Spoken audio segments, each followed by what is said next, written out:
Kumusta mga kaibigan, mga kapwa ko mangingisda?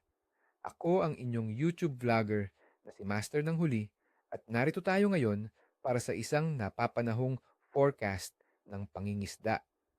Hindi lang basta forecast ito, kundi isang detalyadong pag-aaral kung bakit at paano tayo makakahuli ng isda sa darating na Enero 11, 2026. Ngayong araw, sisilipin natin ang mga kondisyon sa Pilipinas na maaaring magbigay sa atin ng sorpresa mula sa posibleng tahimik na oras ng pangingisda hanggang sa isang araw na puno ng aksyon.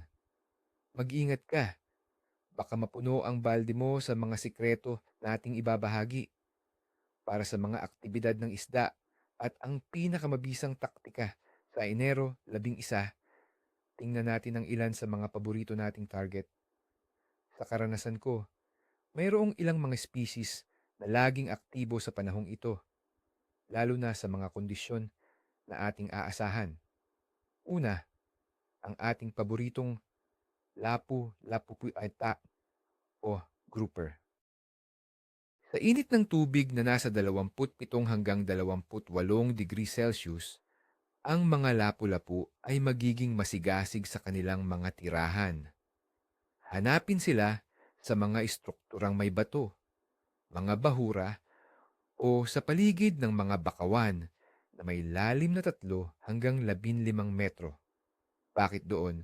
Dahil sa mainit na tubig, mas madali silang makahanap ng pagkain at mas komportable sila sa mga taguan. Para sa pangingisda, subukan ng bottom fishing gamit ang live bait tulad ng maliliit na isda or hipon. Kung mahilig ka sa artificials, ang mga soft plastics na gumagaya sa hipon or maliit na isda or maliliit na jigging lures ay epektibo kapag hinuhulog sa mga istruktura. Pangalawa, ang galunggong or round scad at alumahan o mackerel. Ito ang mga tinapay ng ating mga mangingisda.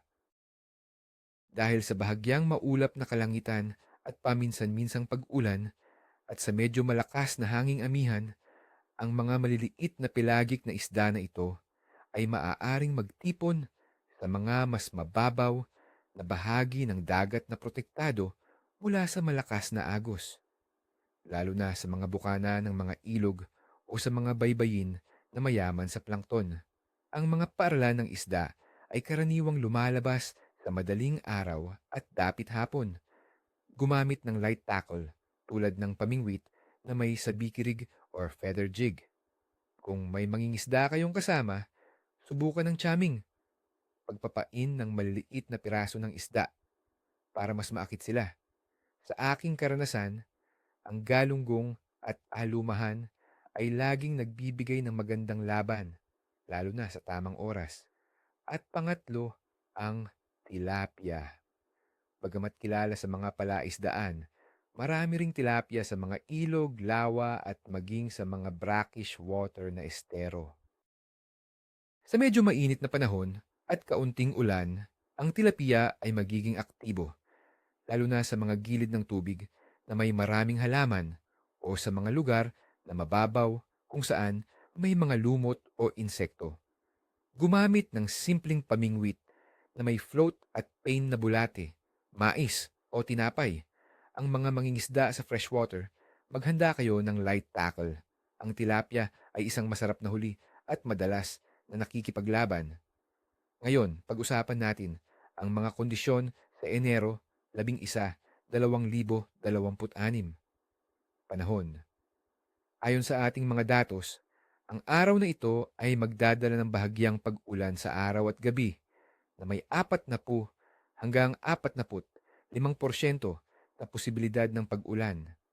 Ang temperatura ng hangin ay aabot sa 24 hanggang 27 degrees Celsius. Ang hangin ay magmumula sa hilagang silangan na may bilis na 0.6 hanggang 2.5 metro kada segundo o mga 15 kilometro kada oras sa mga coastal na lugar. Ang atmosfera ay magiging stable, ngunit ang bahagyang pag-ulan ay maaaring magpababa ng kaunti sa presyon na maaaring magpabago sa aktibidad ng isda. Maaaring maging mas agresibo sila bago at pagkatapos ng pag-ulan. Temperatura ng tubig. Napakakomportable para sa ating mga isda. Ang temperatura ng tubig sa dagat ay nasa 27 hanggang 28 degrees Celsius.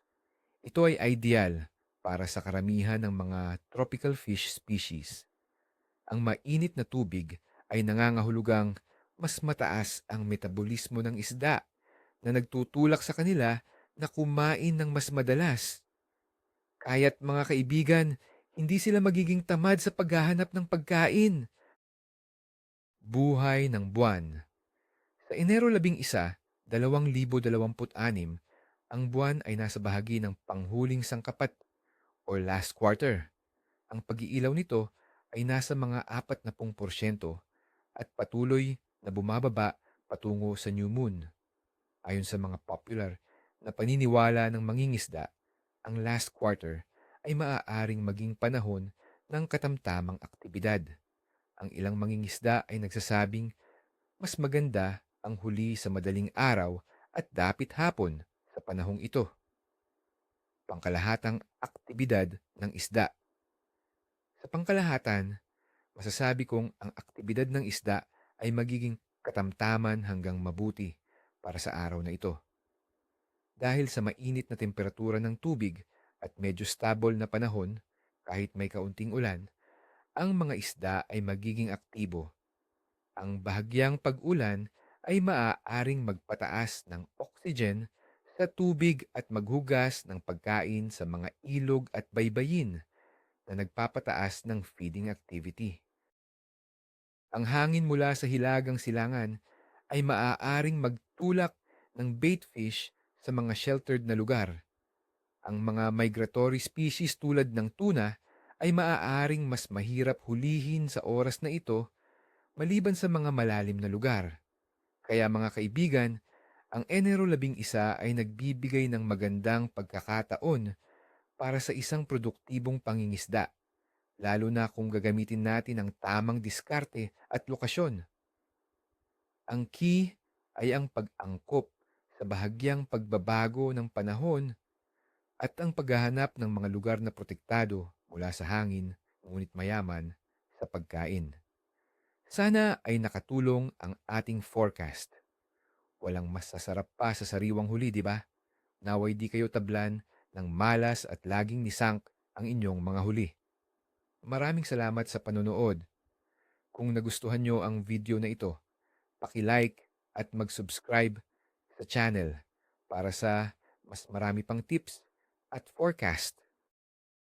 At syempre, ikwento nyo sa akin sa comment section ano ang pinakamagandang huli nyo nitong nakaraang linggo. Anong klasing pain ang madalas nyong gamitin? Gusto kong marinig ang inyong mga kwento at sikreto sa pangingisda.